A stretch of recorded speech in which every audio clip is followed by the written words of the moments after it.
Jika seorang anak itu melakukan satu kejahatan di lapangan, kebetulan saya kenal dengan orang tuanya, saya cuma bilang, kalau kamu tidak berubah, saya ngomong sama orang tua, ya bukan ngancam itu.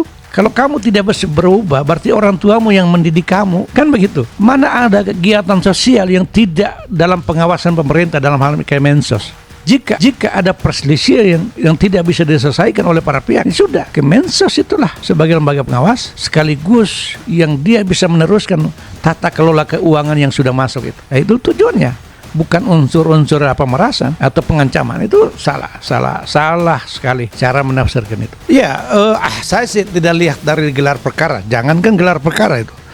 Gelar perkara itu adalah hal yang normatif di dalam dunia penyidikan.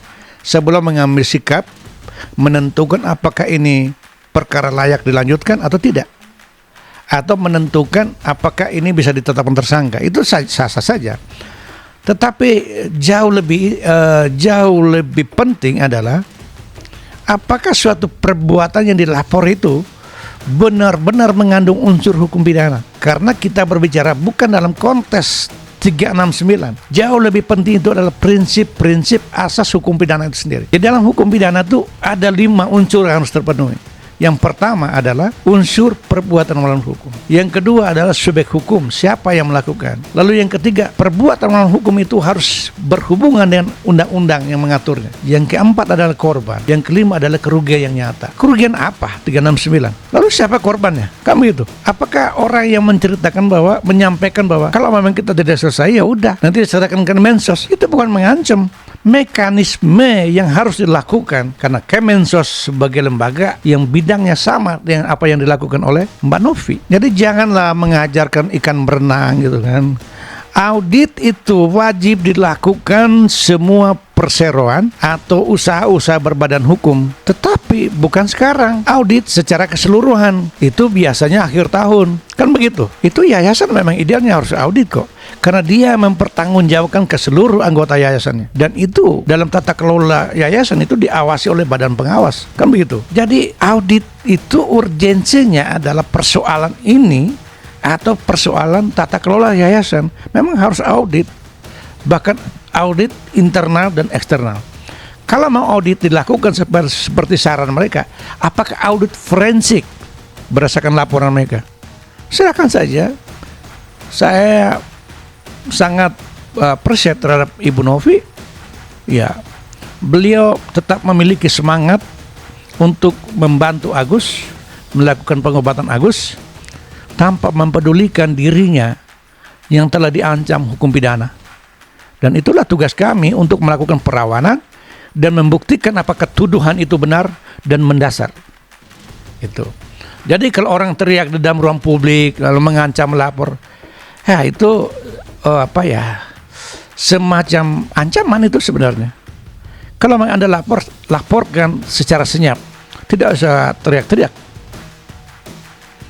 Seolah-olah Anda menggiring supaya trial by pers.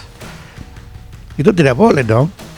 Mengajak orang untuk mengadili seorang Novi tanpa ada keputusan pengadilan yang menyatakan kekuatan hukum tetap. Ini sangat keliru. Dan tim kami tidak akan menggunakan gaya yang sama dalam melakukan pembelaan-pembelaan secara brutality.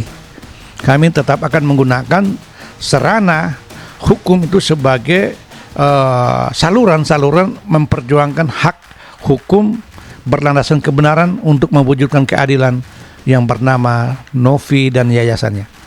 Demikian. Kalau kita berbicara penggelapan itu adalah orang yang sedang menguasai sesuatu benda, uang atau benda yang bergerak, sebagian maupun seluruhnya yang dia tidak bisa mempertanggungjawabkan. Lalu pertanyaannya, dari mana mereka bisa memaknai Ibu Novi sebagai pelaku penggelapan dalam pasal 372 ataupun 374. Sementara mekanisme transaksi uang itu berjalan normal. Kan harusnya sebalik ya. Kalau kita bisa memaknai penggelapan bukan Novi, orang yang mencoba membuat skenario atau manipulatif seolah-olah adanya pengeluaran, itu bukan soal penggelapan saja, Pak. Nipu ada di situ. Atas nama korban, atas nama pengobatan, tidak tidak boleh dikemasi oleh hal-hal yang tidak ada kaitan sama sekali dengan tujuan donasi itu. Tujuan donasi itu adalah soal mata dan pengobatan, bukan soal memperkayakan diri orang itu. Jadi janganlah seolah-olah Novi menggiring publik untuk menyerang atau menjustifikasi Agus. Tidak sama sekali. Tetapi mungkin saja tindakan Agus yang menjustifikasi sendiri dan memberi peluang publik untuk melakukan kritik-kritik yang hebat itu. Dan itu kita tidak bisa bendung, itu hak publik. Publik itu kan corong, dan kita tidak bisa memerintahkan orang untuk menutup mata dalam sebuah isu. Apalagi isu itu sudah dihembuskan secara terbuka oleh pihak Agus dan kawan-kawan, bukan Novi kan. Iya, di dalam dunia nyata ini orang berpacaran juga bisa bubar kalau mak jomblangnya itu tidak objektif. Dalam urusan jual beli pun biasanya broker yang membuat pengaruh. Dan persoalan Novi dan Agus ini adalah persoalan donasi, lalu sekarang berkembang menjadi personal. Jadi kalau hari ini saya mau ribut dengan lawyer lawan, itu ya nggak bagus banget. Substansi adalah bagaimana kami bisa memperjuangkan hak hukum Novi dan dengan prinsip-prinsip jika ini didamaikan ya sangat baik. Bukan berarti penawaran damai ini, opsi damai ini karena memang ada laporan, tidak. 1000 laporan di Polda pun Novi tidak pernah akan takut, karena Novi menganggap bahwa apa yang dia lakukan itu adalah misi kemanusiaan. Jikapun ada hal yang dalam pihak lain memiliki penafsiran lain, itu hak mereka. Dia tetap berpendirian bahwa saya tidak berhenti untuk melakukan kegiatan sosial. Ini harus kita apresiasi, karena tidak semua anak bangsa itu peduli terhadap orang lain. Nah, pihak lain tidak boleh membunuh karakteristik Novi atau menghambat Novi untuk melakukan kegiatan-kegiatan kemanusiaan. Nah, itu. Nah, kita ilustrasi lagi pertanggungjawaban dalam persoalan ini. Ini sungguh-sungguh kegaduhan ini muncul secara terbuka karena tidak bijaksana pihak ketiga yang memberikan advice kepada para pihak. Baik kami juga harus memberikan advice kepada Novi dan tidak boleh memberikan pendapat-pendapat yang menyesatkan para prinsipalnya sendiri atau para klien.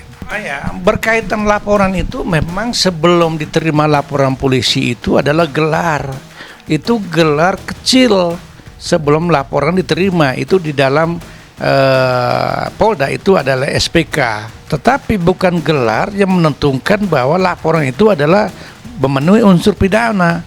Itu masih sumir, itu sangat sumir. Ya setiap laporan itu diterima wajib. Persoalan apakah dia memenuhi alat bukti itu nanti dalam proses lidik dan penyidikan. Jadi jangan dianggapi atau jangan dimaknai sebagai laporannya sudah terbukti pidana. Tidak sama sekali, masih sumir itu.